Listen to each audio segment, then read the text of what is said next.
اعوذ باللہ من الشیطان الرجیم بسم اللہ الرحمن الرحیم ان اللہ ملائکتہ یصلون علی النبی یا ایہا الذین آمنوا صلوا علیہ وسلموا تسلیما اللہم صلی علی سیدنا شفیعنا وحبیبنا وطبیبنا وکریمنا ومولانا محمد وبارک وسلم صلوا علیہ صلاۃ وسلام علیک یا سیدی یا رسول اللہ صلی اللہ تعالی علیہ وسلم۔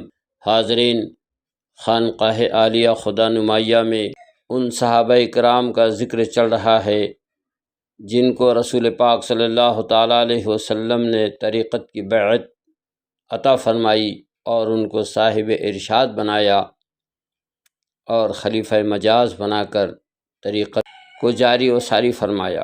اس میں خلیفہ دوم حضرت سیدنا عمر فاروق رضی اللہ تعالیٰ عنہ کو رسول پاک صلی اللہ تعالیٰ علیہ وسلم نے طریقت کی خلافت عطا فرمائی، اور آپ سے آگے سلسلہ 3 خلفاء سے چلا۔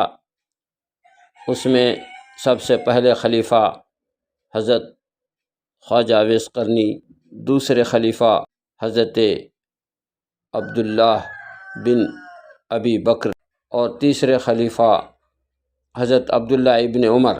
تو ان 3 خلفاء کے ذریعے سے آپ کا سلسلہ آگے چلا طریقت میں۔ تو پہلے خلیفہ حضرت خواجہ اویس قرنی رضی اللہ تعالیٰ عنہ، رسول پاک صلی اللہ علیہ وسلم نے پردہ فرمانے سے پہلے حضرت سیدنا عمر فاروق اور حضرت سیدنا علی کرم اللہ وجہ کو بلایا اور اپنا جبہ مبارک ان دونوں کو عطا فرمایا اور کہا کہ یہ جبہ اویس قرنی کو لے جا کر کے دینا، اور اس میرے عاشق سے یہ کہنا کہ میری امت کی مغفرت اور بخشش کے لیے دعا کرے۔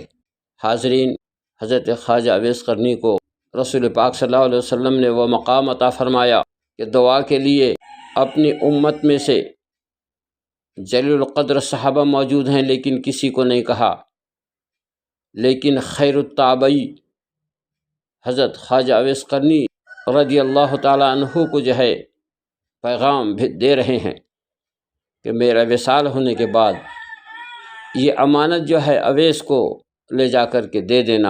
اویس قرنی وہ عاشق رسول تھے، اور رسول پاک صلی اللہ علیہ وسلم سے وہ والہانہ عشق تھا کہ جب جنگ احد میں رسول پاک صلی اللہ علیہ وسلم کے دندان مبارک شہید ہو گئے، اور خواجہ اویس قرنی کو یہ علم ہوا کہ رسول پاک صلی اللہ علیہ وسلم کے دندان مبارک شہید ہوئے، دانت ٹوٹ گئے ہیں، تو پتھر لے کر کے حضرت اویس قرنی رضی اللہ تعالیٰ عنہ نے اپنے منہ کے اندر کے سارے دانت توڑ دیے۔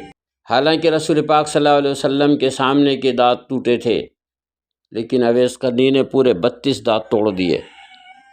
اس لیے معلوم نہیں میرے آقا کا کون سا دانت ٹوٹا ہوگا۔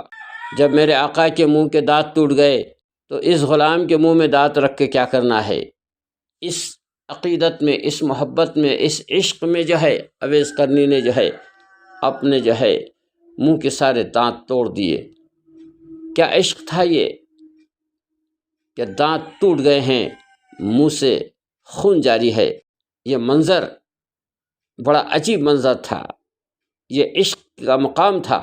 ایک روایت میں اس طرح سے ملتا ہے کہ جب اویس قرنی رضی اللہ تعالیٰ عنہ کے دانت منہ میں ٹوٹ گئے اور کھانے کے لائق اب منہ کے اندر دانت نہیں ہیں، تو اللہ تبارک و تعالیٰ نے جنت سے موز کو بھیجا کہ جاؤ، میرے محبوب کے محبوب نے میرے محبوب کے محب نے اپنے منہ کے سب دانت توڑ دیے ہیں، اب غذا چبانے کے لائق اس کے منہ میں کوئی دانت نہیں ہے، اس لیے اس کو یہ لے جا کر کے تحفہ دے دو۔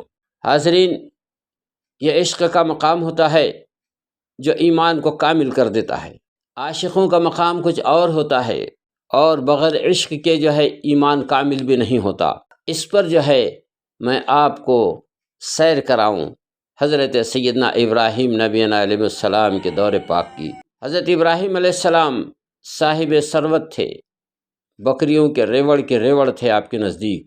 ایک دن فرشتے 2 انسانی شکل میں آئے اور انہوں نے حضرت ابراہیم علیہ السلام کے سامنے جو ہے اللہ اکبر جو ہے بڑے خوبصورت انداز میں جو ہے اللہ کا ذکر کیا، اللہ اکبر کہا۔ وہ اتنی پیاری آواز تھی کہ حضرت ابراہیم علیہ السلام اس آواز میں مست ہو گئے اور کہا کہ اے لوگ، اے بھائیو، یہ آواز مجھے دوبارہ سنا دو۔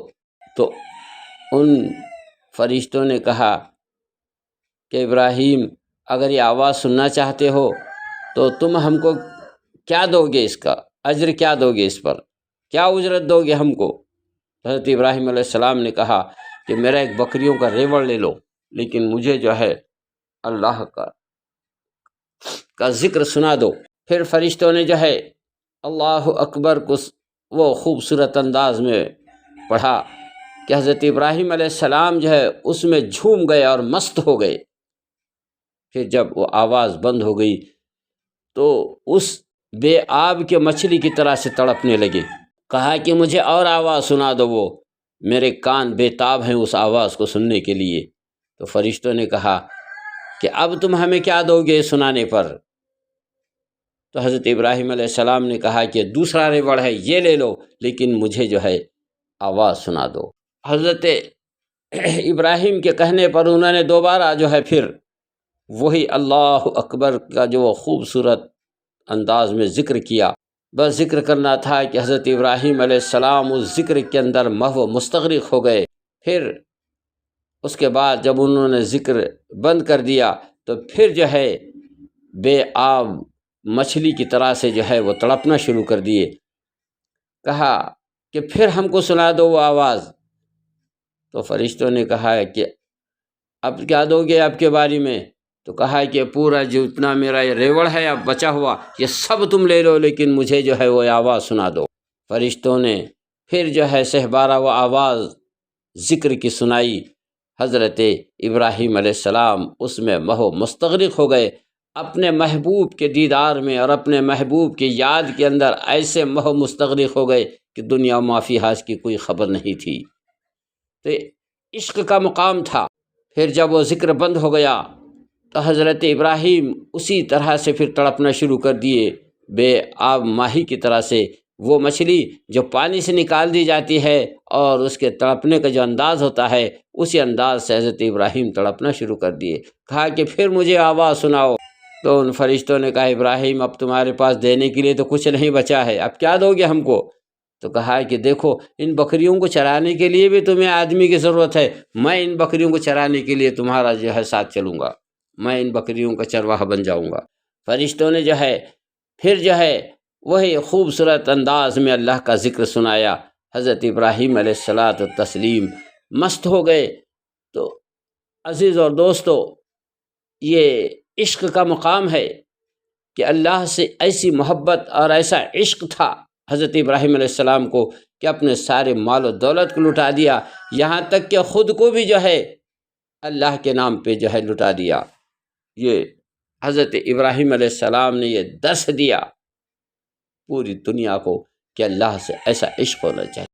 اللہ تبارک و تعالیٰ نے اپنے دوست ابراہیم علیہ السلام کو جب اپنے عشق میں اتنا فریفتہ پایا تو کہتا ہے، اللہ تعالیٰ نے کہا کہ ٹھیک ہے ہم تم کو عشق کی منزل میں اور آزمائیں گے۔ اس کو رسول پاک صلی اللہ علیہ وسلم نے کیا خوبصورت انداز میں کہا کہ تم میں سے کوئی اس وقت تک کہ مسلمان نہیں ہو سکتا، تم میں سے کسی کا اس وقت تک ایمان کامل نہیں ہو سکتا جب تک کہ میں ان کی ہر چیز سے محبوب نہ ہو جاؤں۔ جب میں ان کے نزدیک ان کے ہر چیز سے محبوب ہو جاؤں گا تو جا کر ان کا ایمان کامل ہوگا۔ تو حضرت ابراہیم علیہ السلام کو آزمانے کے لیے اللہ تبارک و تعالیٰ نے ایک دوسرا راستہ اختیار کیا۔ انشاءاللہ ہم اس پر کل گفتگو کریں گے۔ وآخر الدعوانا ان الحمد للہ رب العالمین۔